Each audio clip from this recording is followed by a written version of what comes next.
chapitre, nous allons aborder une des stratégies très importantes en matière de santé communautaire. C'est le concept des agents de santé communautaire ou relais communautaires. Dans ce chapitre, nous allons voir quelques définitions de ce qu'est l'agent de santé communautaire et voir un petit peu quelle est l'évolution, le contexte historique dans lequel sont apparus ces agents de santé communautaire et aussi quelles sont les principales leçons qu'on peut tirer de ces expériences à l'échelle internationale.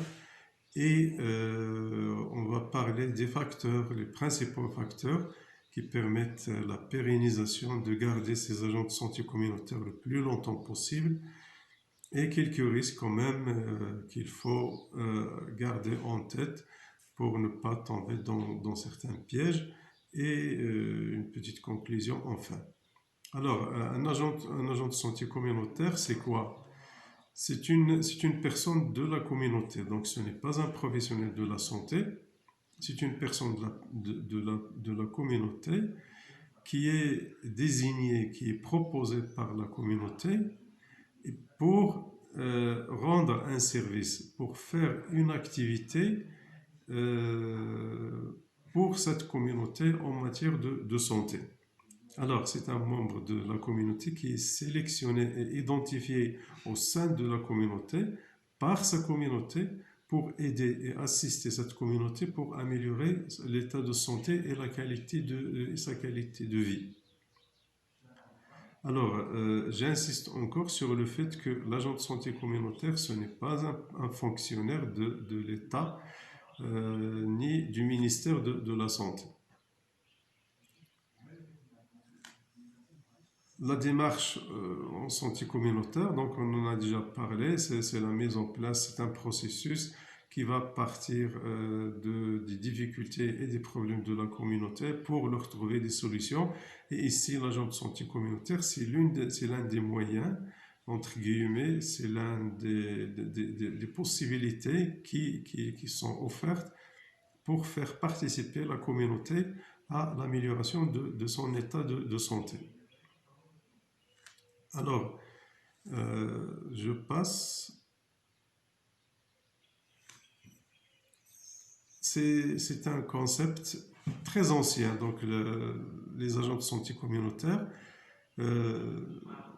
on peut dire au moins ils ont commencé avec l'expérience de la révolution chinoise. Il y avait ce qu'on appelait les médecins aux pieds nus. Les médecins aux pieds nus, ce sont des agriculteurs à qui on va faire une formation de 6 mois et ils vont contribuer à des activités de soins, de santé au profit de la population. Il faut dire qu'au moment de la révolution chinoise, il n'y avait que pratiquement la médecine traditionnelle. Donc la révolution a voulu aussi lutter contre un certain nombre de fléaux, un certain nombre de problèmes de santé. Et puisqu'il n'y avait pas suffisamment de professionnels de la santé qui sont bien formés, donc on a fait appel à ces médecins aux pieds nus, sont 10 militants et qui vont effectuer des activités de santé. Alors, ils vont exercer dans les villages où ils vivent et pour promouvoir toutes les activités de prévention, l'hygiène, essentiellement l'hygiène du milieu, et aussi les programmes de planification familiale pour réduire un petit peu l'explosion démographique en Chine. Il y a aussi d'autres expériences, surtout dans les pays en voie sous-développés, qui étaient dans la lutte pour leur indépendance. Donc il y avait des mouvements de libération nationale, surtout des mouvements qui sont inspirés du courant chinois, du courant marxiste, qui ont mis en place des militants et à qui ils ont assigné de contribuer à l'amélioration de l'état de santé de leur communauté en développant des activités de soins, de prévention, etc., au profit de la population. Par exemple, en Tanzanie, en Zimbabwe, il y avait le développement des agents de santé villageois et par les mouvements de libération, et ce sont des militants et aussi ce sont des animateurs du développement local. Ils ne sont pas uniquement des agents de santé communautaire, ils sont des animateurs qui vont accompagner la population pour un développement local dans tous les domaines, l'agriculture, la santé, l'éducation, etc. Au Mexique aussi, il y avait l'expérience des agents de santé villageois dans les zones de montagne du Mexique. Au Ghana aussi, il y avait le développement des agents de santé communautaire à partir de 1970 et après, ils ont acquis une bonne expérience et ils ont été intégrés par la suite parmi le personnel du ministère de la Santé au Ghana.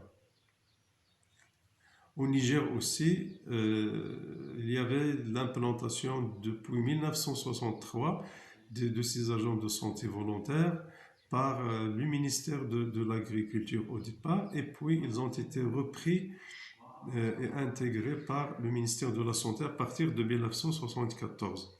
En Somalie aussi, donc, et dans plusieurs pays, surtout les pays de l'Asie du Sud-Est, au Vietnam et dans les pays de l'Amérique latine aussi. On peut citer aussi l'expérience de, de la Bolivie, donc avec la révolution de Che Guevara. Donc, sachant que Che Guevara, c'était un médecin, donc en même temps, il faisait sa lutte armée dans les montagnes et en même temps, il apportait des soins à la communauté, etc. Alors, après, il y a eu le grand détour dans les soins de santé primaire, qui est la conférence d'Alma-Ata en 1978. Donc, cette conférence, elle a instauré la stratégie des soins de santé primaire comme une stratégie de base fondamentale d'intervention pour améliorer la santé des populations et pour réduire les inéquités et les inégalités en matière de santé. Donc, il y a aussi après, 10 ans peut-être presque après, il y avait la charte d'Ottawa qui a mis l'accent sur la promotion de la santé. Donc on en a parlé dans des chapitres précédents. Alors ces conventions, elles ont carrément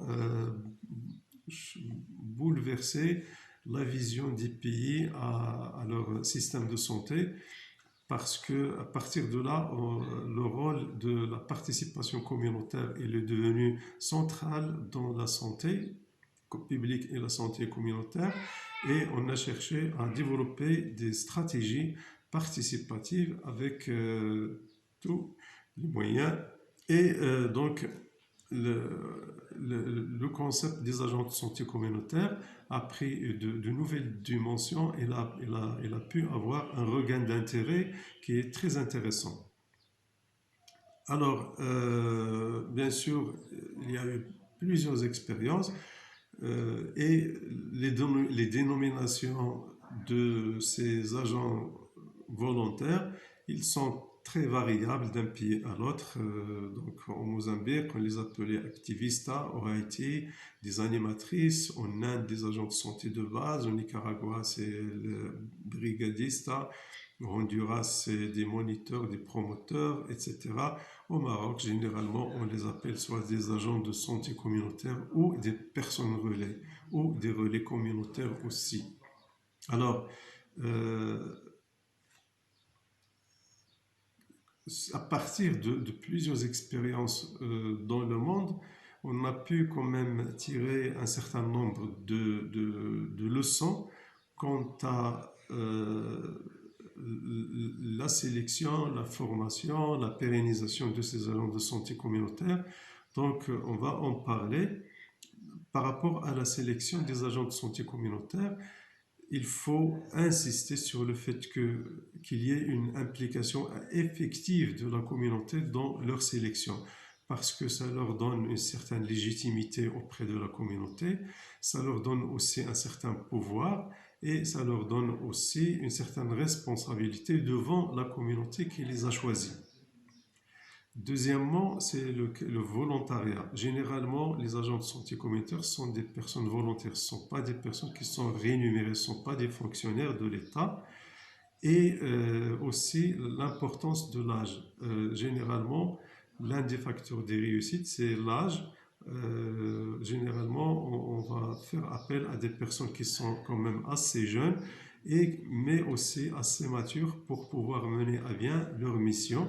Alors, par rapport au genre, le sexe, donc c'est en fonction du contexte. Donc, parfois, on a besoin de femmes ou de jeunes filles toutes seules. Parfois, on a besoin des garçons ou des hommes, mais parfois, c'est les deux.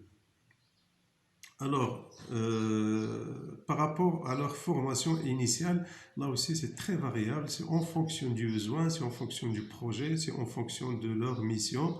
Donc, il y aura une formation de base qui va durer peut-être des jours, peut-être des mois, peut-être en une session, peut-être en plusieurs sessions. Donc, c'est en fonction de chaque pays, en fonction de son projet pour lequel il veut impliquer ses agents de santé communautaire. La formation continue, elle est très utile parce qu'elle permet de garder le contact avec ces agents de santé communautaire, elle permet d'améliorer leurs connaissances, leurs attitudes et leurs pratiques, et aussi elle permet d'identifier d'autres nouveaux besoins chez la communauté via les agents de santé communautaire. Alors, pour les modules de formation, ils sont très variables, bien sûr, en fonction de la mission et du rôle des agents de santé communautaire, sur quoi on veut les former, quel est leur rôle, qu'est-ce qu'on veut d'eux.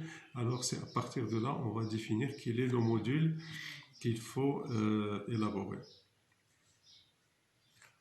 Alors, par rapport à leurs activités, ils sont aussi très variables.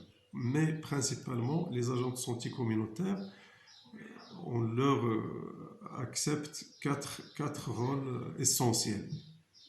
Premièrement, c'est le rôle le plus important, ils ont un rôle sanitaire direct. C'est-à-dire ils vont être des prestataires de soins. Et ici, on peut distinguer deux types d'agents de santé communautaire.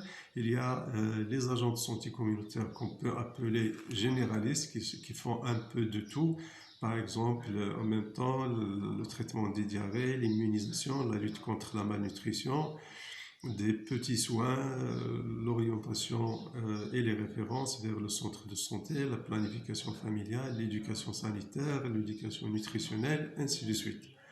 Mais parfois, on va former des agents de santé communautaire spécifiquement pour une mission bien précise, pour un programme bien précis. Par exemple, la lutte contre la tuberculose, la santé de la reproduction, la lutte contre le paludisme, la lutte contre les IST-Sida, l'accompagnement des réfugiés, etc. Donc, c'est une formation, c'est une mission qui est très ciblée. Ils ont aussi un rôle assez important, c'est celui d'intermédiaire et de jouer cette interface entre la communauté et les services de santé. Donc, troisièmement, ils ont un rôle de mobilisateur. C'est un acteur de la communauté, donc il va pouvoir mobiliser la population pour réaliser des projets, pour contribuer à la santé, pour se réunir, pour se rassembler, etc. Donc c'est un vrai leader communautaire qui peut mobiliser la population. Il a aussi, en quatrième lieu, un rôle d'avocat, c'est-à-dire c'est quelqu'un qui a cette possibilité de défendre les intérêts de la communauté auprès du service de santé. Donc, il peut transmettre les doléances, les attentes, les plaintes aussi de la communauté pour les responsables de la santé pour qu'ils soient pris en considération. Alors voilà, donc c'est très important le rôle de ces agents de santé communautaire quand ils sont bien formés et bien développés. Alors, par rapport à leur supervision et leur gouvernance, c'est-à-dire leur suivi et leur évaluation, ce qui est très important, c'est qu'il faut mettre en place un mécanisme, un petit mécanisme de suivi communautaire. Peut-être un comité de villageois à qui on va confier cette responsabilité d'assurer le suivi de l'agent de santé communautaire. Deuxièmement, il faut garder toujours la relation avec le service de santé qui les a implantés parce que ça leur donne beaucoup de confiance, beaucoup de légitimité. Ça permet aussi de les approvisionner de façon régulière et aussi ça leur donne un certain leadership, ils sont valorisés, etc. Par rapport au support d'information, on a besoin d'un système d'information, d'un support d'information. Donc, généralement, on va utiliser des supports qui sont simples et adaptés à la tâche et à leur niveau d'instruction. Alors, parfois, on va leur confectionner des mallettes, des petites trousses ou bien un petit matériel pour qu'ils puissent l'utiliser dans leur travail communautaire au sein de la communauté en fonction bien sûr du projet et en fonction de leur mission. Quels sont les facteurs de pérennité ou de pérennisation de ces agents de santé communautaire? Alors, il faut savoir ici que l'une des grandes difficultés quand on met en place des agents de santé communautaire, c'est comment on pourra les garder le plus longtemps possible en fonction dans le projet. Sachant que ce sont des personnes qui sont volontaires, qui ne sont pas rémunérées, ou bien elles sont peut-être rémunérées avec des petits moyens, des petits quelque chose, mais sont des personnes qui ont d'autres occupations dans la vie, donc on risque de les perdre de vue au fur et à mesure du projet. D'après les expériences internationales, un certain nombre de facteurs ont été identifiés comme étant des facteurs de réussite ou de pérennisation de ces agents de santé communautaire. La première, c'est vraiment cette phase initiale de concertation communautaire. C'est qu'il faut donner le temps à la communauté pour choisir la bonne personne, la personne qu'ils jugent utile pour cette tâche. Généralement, les personnes qui sont désignées euh, par les services de santé sans concertation avec la communauté, euh, ils finiront soit par être rejetés par la communauté, ou bien ils vont se retrouver sans intérêt au sein de la communauté.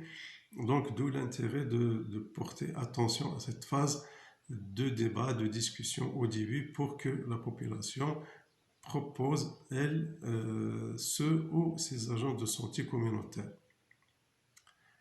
Là aussi, l'importance des instances de suivi des agents de santé communautaire. Plus les agents de santé communautaire vont se sentir qu'ils sont suivis par la communauté, qu'ils ont un compte à rendre pour la communauté. Donc, c'est aussi un facteur de pérennisation. Le degré d'instruction des agents de santé communautaire, donc ça va de soi, plus ils sont instruits, plus ils comprennent très bien leur mission, plus ils vont la faire très bien, plus ils vont apprendre au fur et à mesure, et ils vont donner des résultats et des bons résultats. La diversité des services et des produits qui sont assurés par cet agent de santé communautaire.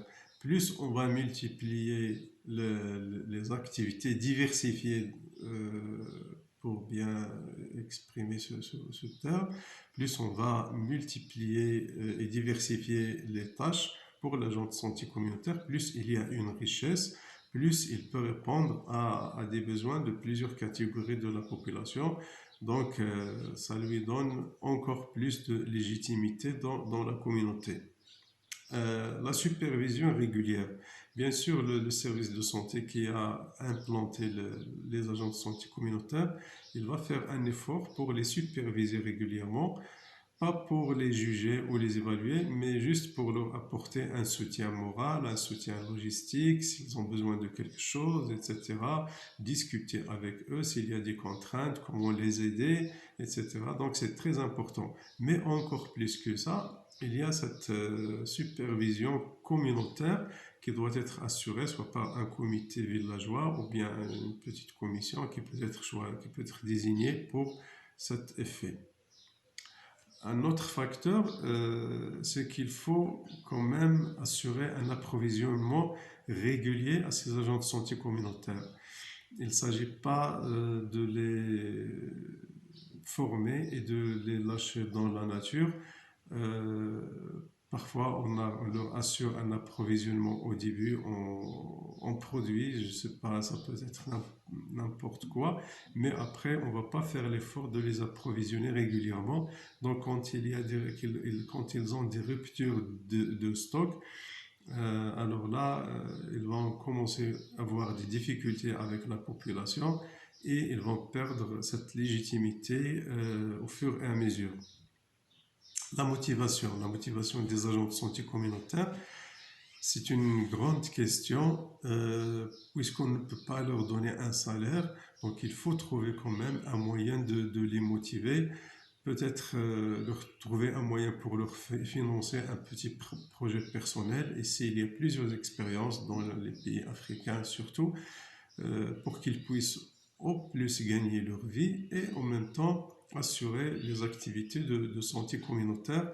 Dans notre contexte marocain, nous avons aussi l'initiative de développement humain qui peut financer des mini-projets pour ces personnes, leur acheter des petits moyens, un vélo moteur, une charrette ou quelque chose comme ça. Ils peuvent aussi assurer des activités pour gagner leur vie et en même temps dispenser les activités pour lesquelles ils ont été formés. L'installation officielle au sein de la communauté. Oui, c'est important parce que une fois qu'ils sont sélectionnés, formés, donc ils vont retourner à la communauté pour assurer leur activité. Il faut faire cet effort d'aller les présenter à la population dans une assemblée. C'est un moyen très important pour les valoriser. Et enfin, une révision régulière de leur paquet d'activités. Euh, Ils vont peut-être commencer par une tâche, mais après, au fur et à mesure, ils vont identifier d'autres besoins, ils vont apprendre aussi. Donc, il faut à chaque fois réviser leur, leur, leur activité et les adapter à la réalité du terrain. Donc ça, ce sont 10 facteurs qui vont contribuer et qui peuvent contribuer à la pérennité et la pérennisation de ces agents de santé communautaire. Quand même, il faut se méfier d'un certain nombre de choses. La première, c'est qu'il y a toujours un risque que ces agents de santé communautaire soient récupérés par d'autres acteurs, en particulier les politiciens, et au lieu que ce soit un agent de santé communautaire, il risque de devenir un agent qui fait de la propagande politique pour une personne X ou Y.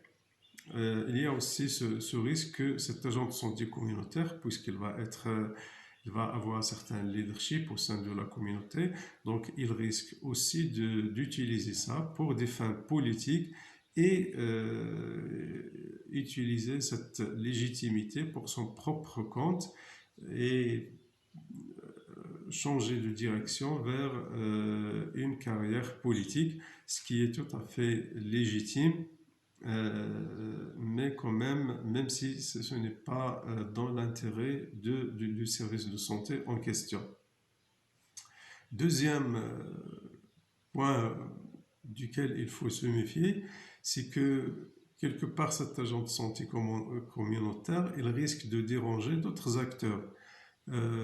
Par exemple, les guérisseurs traditionnels, les accoucheuses traditionnelles, et même parfois le professionnel de la santé, il risque de se dire comment est-ce qu'on va accepter à ce qu'on délègue notre travail à quelqu'un d'autre de la communauté.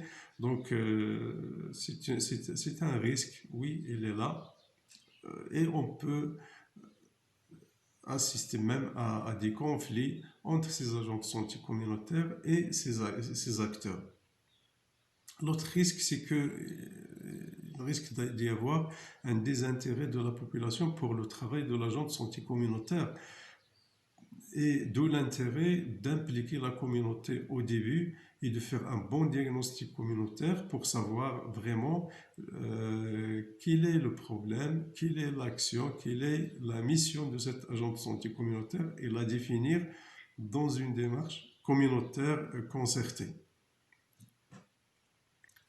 Et d'où l'intérêt de définir aussi, c'est le dernier point, l'un des points qui risque de perturber le fonctionnement d'un agent de santé communautaire, c'est que quand son paquet d'activités il n'est pas prioritaire, pour le système ou pour la population surtout.